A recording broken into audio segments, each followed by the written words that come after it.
Well, I'm a retired airline pilot. I was with British Airways for 45 years, retired as a senior captain on the 777 aircraft. And since retirement, I've been a flight instructor.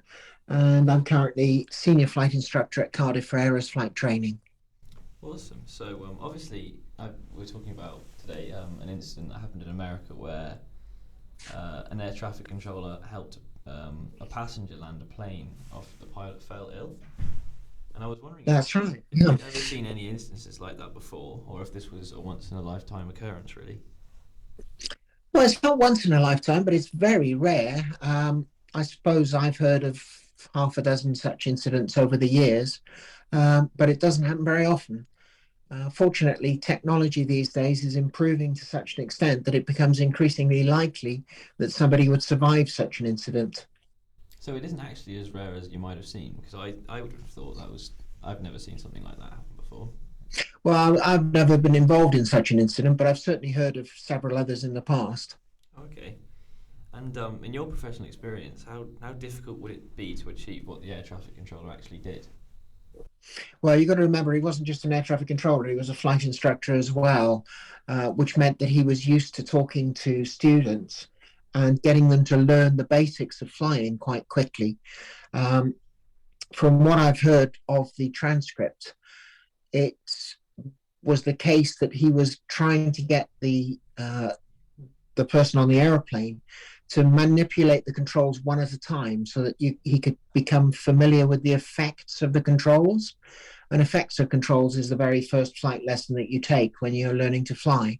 So the way that probably most people would do it in these circumstances would be first of all to explain the autopilot, because popping the autopilot back in almost certainly gets the airplane back under control if you've messed things up, and then explain how to take the autopilot out and manipulate one control and see what it does. And then manipulate it the other way so you can see what it does the other way. And then pop the autopilot back in, take a quick breather, then take the autopilot out and try a different control. And you've only got to learn how to roll the airplane and pitch the airplane. And then you pop the autopilot back in and just try moving the throttle so you can fly at different speeds. Then you'd put the autopilot in and you'd program it to fly you back towards a runway. And at that stage, you can configure the airplane in terms of speed with throttle and with another control called flaps. But the autopilot will be busy flying the airplane and keeping it critically in trim. And I would personally get the airplane to descend on an approach down to about 200 feet before telling the person to take the autopilot out and fly the remainder of the flight down to a touchdown. Wow. Okay. And this is quite a cheeky question, really. But finally, I was wondering if say I was in the position that the pilot was in, do you reckon you could teach me to land a plane? Probably. And it would depend on the aeroplane. The aeroplane they were flying was a commercial aircraft, albeit single engine, so it would have had a reasonable degree of sophistication in its equipment. Uh, the more basic the aeroplane, the harder this job would become. In fact, it's because of incidents like this where the pilots become incapacitated and had their family on board that Garmin have introduced a new system, which is in several airplanes now, where there's just a big red button accessible to the passengers.